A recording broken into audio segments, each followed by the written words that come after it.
The Bitcoin Group, the American original. For over the last 10 seconds, the sharpest satoshis, the best bitcoins, the hardest cryptocurrency talk. Issue 1, Walmart and Bitcoin. If your Bitcoin is so great, why can't it be accepted in the real world? Is Bitcoin ready for the rigors of checkout?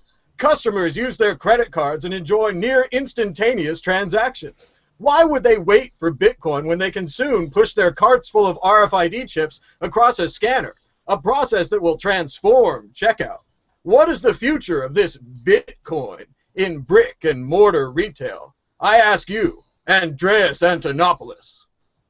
Oh, thanks, man. Well, I don't think people will use Bitcoin to buy stuff at Walmart, not for a very long time. It's not ready. The infrastructure isn't there. The point-of-sale systems aren't there.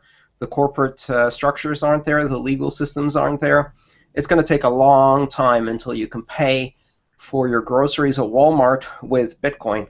And even if that time comes, it's probably going to be more like a loyalty card, so you sign up for it in advance, rather than a instantaneous cash-like transaction, which is ad hoc. So, nah, it's going to be a while. Derek J. I disagree strongly with Andreas. I think it's just around the corner. In 9 months, there will be a release of a new app for Google Glass called Glass Pay, which allows users, among other things, to go shopping in a regular retail store and scan the UPCs of their items with their eyes or their phone, and pay with Bitcoin without even waiting in a line. So their advantages are obvious. People prefer to use the self-checkout. This removes just one more layer of the payment process. So it's only a matter of time, and I think that time is quick. Davi Barker. I'm middle of the road here. I think Andreas is right. I think technologically we're not there. I think Derek is right. I think the innovations are right around the corner. It's just a matter of demand. If it becomes something that there is a strong demand for, someone will design the software and the hardware, and it'll happen. And right now there isn't. Right now it seems like Bitcoin mostly lives online, and that's okay. So it'll happen as soon as the market wants it to, is essentially my answer. I don't know how to. Let's just keep going. Okay. I don't know. Do you want to debate it some more, Andreas? You seem to disagree with Derek there. Well, I'll just go launch on a tangent. The real question we should be asking ourselves is: does Walmart deserve our money, or should it go down in a ball of flames and smoky fire because every single purchase you make at that pit hole of hell is subsidized by taxpayers to pay for welfare for everybody working there because they don't get a living wage? So, should they get our Bitcoin? Probably not. I'd rather like to disrupt and disintermediate Walmart whole out of existence altogether. How about we throw out brick and mortars? What if Bitcoin is too cool for brick and mortar stores and they just become completely irrelevant in the new economy? It seems like that's happening already with Best Buy becoming really more of a warehouse where you go and look at things, then go home and buy them on Amazon.com. Well, It's becoming even more prevalent with the discovery of 3D printers as 3D printers move from the commercial market into homes. We're going to see more and more people not even needing to go out to a brick and mortar store. Certainly, they can pay for their designs in bitcoins. They can pay for the machine and the materials in bitcoins. So the end of brick and mortar, I think Davi's right, is just around the corner. This leads perfectly into our next issue. Issue 2, Amazon.com. Amazon.com is the world's largest online retailer with their amazing e-marketplace that literally sells everything, from books to the kitchen sink. But they don't take bitcoins. eBay, the world's largest online auction place, also says no. Why haven't these internet giants bent their knee to your almighty Bitcoin? And when will they? Why haven't they yet? And what's stopping them? I'm looking at you, Derek J. Well, it's obvious. Okay, so Amazon does accept Bitcoin, and I've used Bitcoin through Amazon to purchase not only the microphone that I'm using now, but the mixer that I'm using, the jacket and shirt that I wear. All of these things I'm able to purchase through Amazon using just another app. Gift is one, but it's not the only one. GYFT is an app that people can use on your standard smartphone, and use that to go from bitcoins on your phone to clothes on your body. And it is possible to use Bitcoin in those major stores. You can even purchase a victimless crime spree at Amazon using Bitcoins. Let's see. Davi Barker, what do you say? I want to make the same argument for eBay. I have an eBay account and I sell products on eBay, and eBay doesn't accept Bitcoin, but all of my eBay listings have links to my Bitmate account, and my Bitmate account does take Bitcoin. So if a person is surfing eBay and they see my product and they want to pay with Bitcoin, it's just one button. So, I mean, we're essentially, these guys don't have to play along. We're going to work around whatever their policy is anyway. Andreas Antonopoulos, is it 3 no's? Is the questioner all wrong? When you have money that can be routed, that money can be routed around problems. Davi made an excellent point, and it's essentially the fact that you can route Bitcoin that allows you to do that, that it's extremely fungible and frictionless. So let's look at the grand defamation of Bitcoin by Amazon.com and eBay. There are 192 currencies in the world, and Amazon and eBay accept maybe 36 of them. So where are the other 160 outraged currencies clamoring for a defamation suit against Amazon.com and eBay.com? Where are the 130 countries where you can't buy crap from either of those companies because they can't ship it to you? They also can't ship to PO boxes, AFOs, AFPs, and various other 3-letter acronyms. The point is here that this is a first world currency problem. Amazon.com and eBay.com sell exclusively to a very, very narrow part of the North American continent and the North European continent in a handful of currencies. So let's join the other slighted currencies and sue. Matt, Bitcoin versus Amazon. I have to mention that about a year ago, BitcoinStore.com made headlines when it challenged Amazon.com, eBay, and some others to start accepting Bitcoin, and that they would close down. BitcoinStore.com, which offers many of the same products as Amazon and other stores like Walmart.com, it offers many of the same products, often for less if they would just accept Bitcoin. They said, we will stop taking your millions of dollars from customers from you and shut down tomorrow if you'll start accepting Bitcoin. They haven't raised to that challenge yet, but I think the offer's still on the table, and they should absolutely take advantage of it. Hey, if we started having success in all of these fields, we wouldn't have a Bitcoin industry. Every single one of the businesses in the Bitcoin industry today is a bridge business, a business that could easily be eclipsed if any one of the really big businesses already in that space just said, hey, Bitcoin, let's do it. Boom, all of the exchanges disappear. Boom, all of the trading houses disappear. All of the banks, all of the wallets. We don't need those things because they don't exist in the real world. We need those things because where they do exist in the real world, A, they suck, and 2, they don't take Bitcoin. So we can simultaneously fix both of those problems in one go. We can make them take Bitcoin, but we can also make services that don't suck in the first place. And those take Bitcoin by default, of course. Davi, your comments?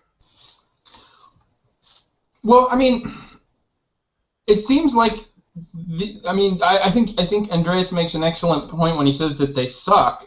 I mean, if you look at eBay used to be a fantastic sort of free market on the internet, and used to be almost like a garage sale. And now it's very sort of, I mean, it feels more like a shopping mall. There's a lot more restrictions on you as a merchant if you want to sell. There's a lot more fees. They operate through PayPal, which has a lot of tax problems. So it seems like these firms, they get big and then they get cumbersome. So even if they started taking Bitcoin, I might still prefer my sort of like niche market sort of Bitcoin native applications. You know when I started getting excited about eBay again? When they renamed themselves the Silk Road and ran a really nice frictionless market for a very long time. Unfortunately, that branch of eBay shut down, so now we're stuck with the bad old eBay. I'd like to see more innovation on that end. Speaking of Silk Road, do you think? I mean, I realize that Silk Road is in an ambiguous place right now, but do you think that Silk Road could legitimately challenge Amazon's claim to being the largest marketplace online? I think a peer-to-peer marketplace could easily succeed in challenging any centralized marketplace and being the biggest one online if it was allowed to.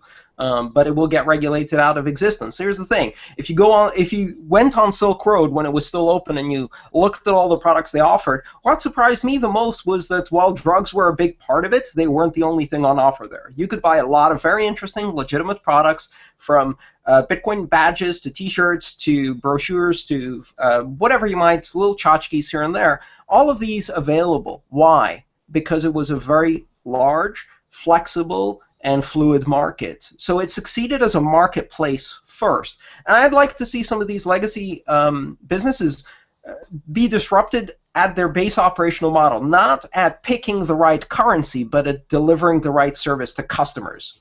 Bitcoin should be an after effect. To the degree that Silk Road was as successful or more successful than Amazon.com, or will be in the future, I think it's clear that the next incarnation of the Silk Road will be even more powerful, even more user-friendly, and will overtake the record set by the first Silk Road. And so it's only a matter of time as this train keeps rolling and markets get more and more frictionless. I like to borrow a term from Andreas. If I had to guess, between the FBI having struck a permanent and crippling strike against the war on drugs, or simply created the next Silk Road 2 clone with a few weeks and a code bounty, I'd go for the latter. I think it's more than one. I think there's going to be more than one Silk Road clone. I mean, there's more than one Liberty Dollar clone after Liberty Dollar got shut down. I mean, that's not what happens when they shut down one like free market in demand product. People learn from, not the mistakes per se, but they learn from the strategy that the government used to shut them down, and then everybody tries 12 new strategies. Here's the thing they don't get. Every attack by a government against a distributed peer-to-peer system is like a failed dose of antibiotics. You will kill the weakest organisms, and you will allow the strongest to thrive. You will select through evolution the exact clones, whether those are altcoins or peer-to-peer file sharing capabilities or Silk Roads, that can resist your particular strain of statist bio problem. So if you start attacking these services, all you're doing is help them evolve to be attack-proof. Yeah. That's a good I love point. that metaphor. I'm going to use that from now on. It's a failed antibiotic. That's a great one. Well, and thinking back to what Andreas was describing with the marketplace they developed and how it was frictionless, what I was thinking about what's lost is the reputation system. That they had a reputation system going on there. If that could have been separated from the Silk Road, been its own generic reputation system, that could have been used for additional Silk Roads down the line and other websites. Do you think only accepting Bitcoin was a hurdle for Silk Road? Do you think Silk Road would have been a more fluid marketplace if any sort of currency could be exchanged? I don't know. When you wave that knife around, it kind of scares me, and I don't want to answer. I can't reach you. I promise. Sorry. I think it would have, Davi. I think there are a lot of people who use the Silk Road who would have preferred to trade in precious metals or other sorts of alternative currencies that are not Bitcoin. I think they'd open themselves up to more attacks if they had expanded into areas that are more easily regulated. You see, the thing with every one of these attacks against Bitcoin businesses, what we see is the complete lack of tools that the government has to carry out these attacks. If they could attack Bitcoin, they'd attack Bitcoin. They can't. All the tools they have are for regulating fiat. So all the attacks they can bring to bear are on the fiat exits and entries into these systems. So if these systems had more fiat, they'd get hit even more.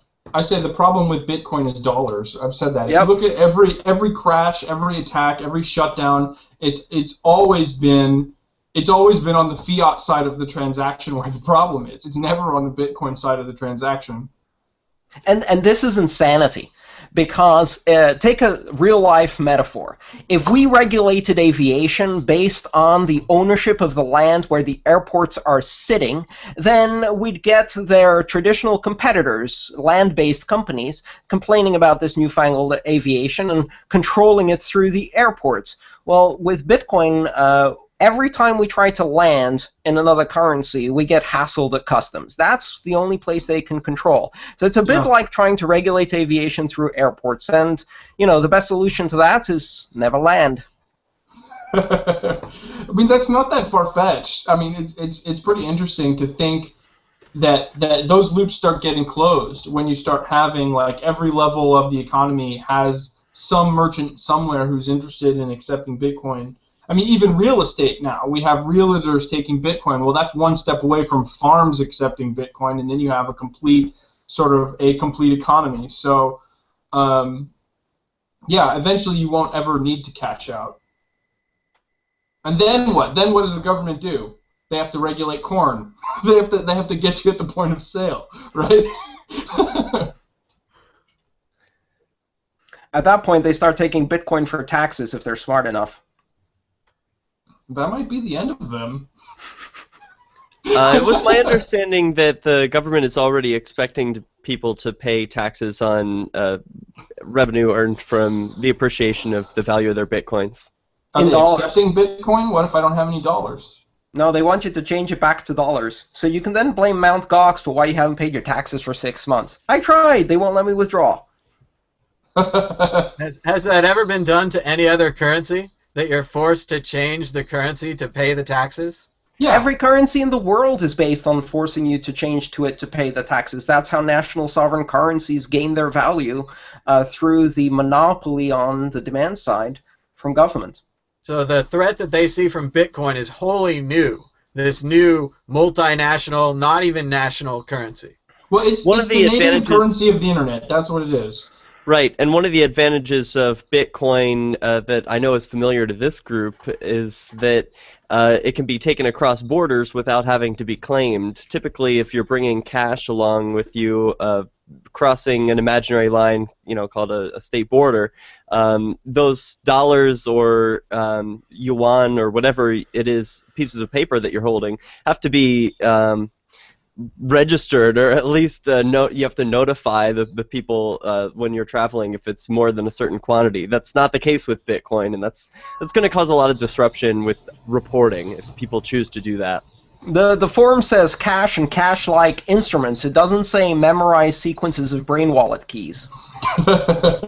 That's right, and since they are bits of information, as you point out, Andreas, it's almost a free speech issue as well, whereas the state, no matter what state it is, has no inherent right to tell people to say or produce any certain writing or materials. So it's a little bit fuzzy with Bitcoin. Is it money or is it speech? Well, depending on what you want to do with it at a certain time, it could be either.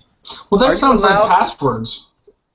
I mean, that sounds like exactly the problem that you have with passwords, where when you're going through a checkpoint or whatever and they want to, like, search your laptop or search your phone, there are various levels of security and warrants that they need to demand your password. And you can be legally obligated to supply your password, supposedly. So, in some countries, isn't not that in the U.S. That seems like it would be a free speech issue the same way. How can you obligate me to give you this alphanumeric code that opens up information on my hardware? Well, even better, actually, under U.S. law, that falls squarely under the Fifth Amendment right to avoid incriminating yourself through testimony. So revealing your password can be very easily extrapolated to be incriminating information if that leads to all of the transactions that you've ever done. So you can very validly claim a Fifth Amendment right to remain silent. And I believe that's what's going on with the Ross Albright case right now. Correct. They're not sure if he's going to give up his passwords, be forced to give up his passwords, or we don't know. Well, the federal government of the United States is one that makes no qualms about having tortured people in the past and continuing to torture people today. Wouldn't surprise me if they used torture against an individual to get their money out of them. Very possible, but At the same time, it's harder to do if you have a public profile or you're in the federal court system, as Ulrich is. Here's what I have to say to the FBI. You keep using the word seized. I don't think the word seized means what you think it means. That was exactly, I was utterly confused by the Silk Road coverage because it kept saying they seized Bitcoin. And every time I read it, I'm like, what does this mean? I read through like 12 articles and I'm like, what do they mean they seized Bitcoin? Like, did they take his server? Did they take his phone? Did they take his keys? What did they do? And it turns out they actually transferred them somewhere. But that's not what seized means when I read it in the story. Well, that's not what seized means for the FBI either. The way the FBI seizes money in a bank account is by sending the bank a letter and says, "We have seized." And that's it. It's a legal construct, not a technological or practical construct. So when they say "we have seized," they mean we have legally declared this money seized, and to take it from us would be illegal. But, you know, in Bitcoin, all that means is that you're one transaction away, which can originate anywhere in the world, for that money to be unseized, which would make for the most embarrassing fiasco for the FBI in decades, which I would welcome. That's what I was disappointed about, that Albright didn't have a time lock or a poison pill, so that if he didn't check in every couple of days, that his money would be spread out to Greenpeace or Bitcoin. Well, maybe he does. We don't know Maybe. that. The only Fingers money that they crossed. have claimed to seize is the hot wallet, which contained 2,600 Bitcoin. They haven't seized the 80 million or so, which was his personal funds. That hasn't been moved at all. And so, presumably, that's still out there. I actually managed to get the Guardian newspaper to issue a retraction on one of their articles because they had said that this money cannot be spent now that the FBI controls the keys. And then they also said they had to admit that they don't know if Ulrich has accomplices on the outside, which is the other big gap, right? Anyone else can do it. It certainly seems like it's a very large operation to be run by one man from his laptop near a coffee shop. And I'm why waiting wouldn't for the he day have a when they tell us he contingency was plan? working for the FBI. I'm sure those articles are out there if you look for them. But it seems obvious that he should have a contingency plan. You know what I mean? Like, he knew that he was engaged in a quote-unquote illegal operation. Why wouldn't he have laid some groundwork to prepare in the event of being shut down? Well, he was operating within the U.S. I think that gives us the information we need to know that he wasn't operating with the most paranoid state that he could have been, because surely running an operation like this, the United States is the last place that he would want to be, but that didn't matter to him. But he didn't take every precaution. Yeah, that's true. That's I what's think so the fundamental failing of the Silk Road was that they didn't have a button where you could flag other users as narcs. Otherwise, they would have found them by now. Why wouldn't that be abused? Hmm? Why wouldn't that be abused? If there was a button you could flag people as narcs, why wouldn't people just flag people they didn't like as narcs? Because everybody would be flagged, and that goes to my basic point, which is the Silk Road was a honeypot full of narcs at the end of the day. Oh, okay. But now we have this guy who goes into the honeypot full of narcs, runs it, and does it from his home on his laptop. Like, what kind of a mindset does he get to not be paranoid?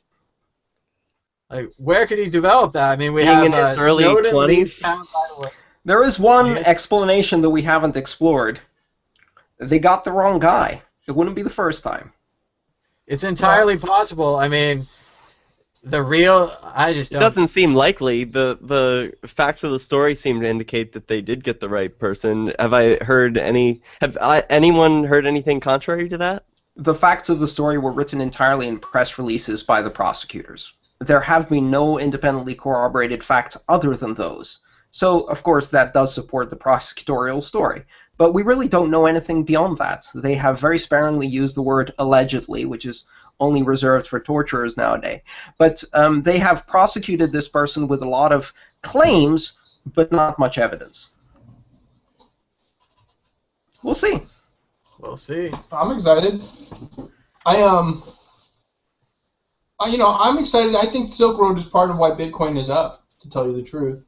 When the story broke, Bitcoin tanked, and then it went right back up by the end of the day, and that shows resiliency. So now that it's getting all this press, it's going to be mentioned in every article that the Silk Road is covered in. That means more people will be Googling it, more people will be interested, and they'll see that that this crash was a flash in the pan, and it's a strong currency. So that means that more people are going to be using it, and the price will go up. You know what they say about publicity? There's no such thing as bad publicity. You can say whatever the hell you want about me. Just make sure you spell my name right. So all of that 2 weeks of coverage, they spelled the name right. Give it 3 months, that'll be a $250 Bitcoin. That would be nice. All right. Issue 3. In Bitcoin we trust. Hard currency exists because of trust in precious metals. Fiat currencies exist because of trust in economic systems. Virtual currencies exist because of faith in mathematics. In cryptography we trust. Or is this just another case of faith, like fiat, but this time with a digital god, rather than a federally reserved one? And what about the miners? You say there's no central bank, but I certainly see a cabal of miners. Davi Barker, your thoughts? Okay, so why are precious metals predictable? Precious metals are predictable because the laws of physics exist in nature. So why is Bitcoin predictable? Bitcoin is predictable because the laws of mathematics exist in nature. It's not tangible, but it is science. It's a protocol, it's a program that is predictable, and that's fundamentally why gold and silver. Like, imagine for a moment if gold was valuable because it had an industrial use, but it only worked 50% of the time, and that was like, it was a totally like variable as to whether or not gold was going to do what physics says it should do. It would no longer be valuable as a currency. It's the predictability, not necessarily the tangibility, that makes it valuable. Interesting. Derek J.? I like the decentralized nature of Bitcoin, the fact that individuals, including myself, are able to look at the code that people are working with, suggest a different code, and it's sort of a process of what people think is the right direction to take it. It gives me a lot more faith, putting my trust in coders rather than people who meet in secret rooms.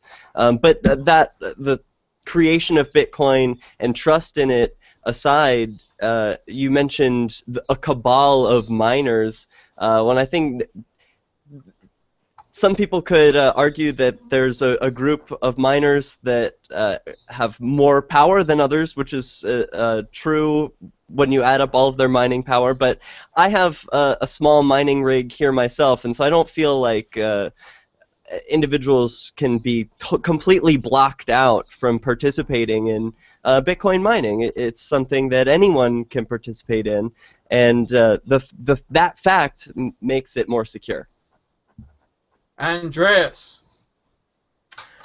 Brief unwanted history lesson. In God We Trust was added in 1954 by an anti-communist crusader following the Joe McCarthyite witch hunts or commie hunts in Congress. Before that, the national motto was a pluribus unum, out of many comes one.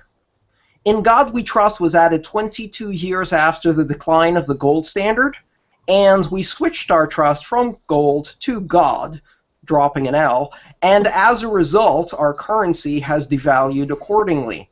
Backing currency by fictional beings doesn't really help.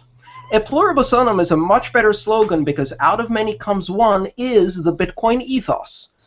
Bitcoin has emergent value that comes out of the collaboration of thousands of nodes, each offering their computational capability.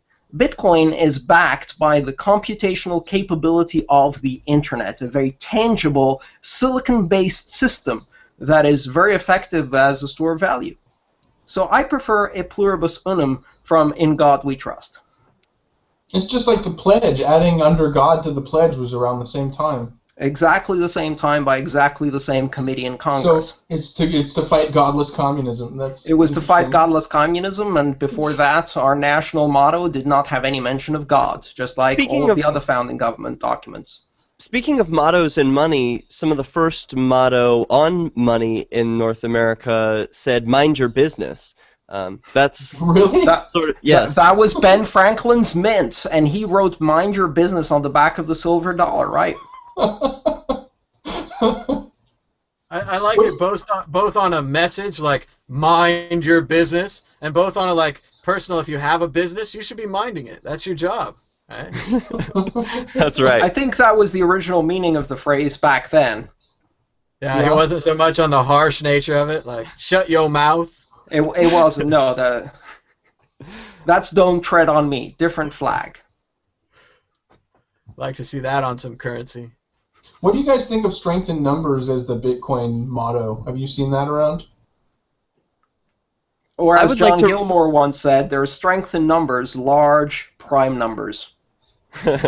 I prefer to resurrect the mind your business motto. I think Bitcoin is a mind your business currency. It's one that you can attach an identity to or not, and it's one that you can give to others or not. They can't take it from you in the same way that cash can be taken or digital money in your bank account. Yeah, Out of mind your compromise. business. Go ahead. Out of compromise, why don't we go out of many comes one? There's strength in numbers, and mind your own business. I was gonna say, mind your business fits really well with the honey badger of money. Exactly. Yeah, that's a good meme. Time together. Excellent. Let's keep going. Issue 4: Bitcoin mining. The ASIC revolution is clearly upon us. Since June of this year, having Bitcoin miners in your home has had the same value as space heaters in the summertime. Unless you've got the money for a $14,000 ASIC, is the era of home mining over? I ask you, Andreas Antonopoulos. No, it's only just beginning. We had to first completely eradicate the era of CPU mining, and then destroy the era of GPU mining, and then obliterate the era of FPGA mining. Each one of those was a 10x to 1000x increase in performance.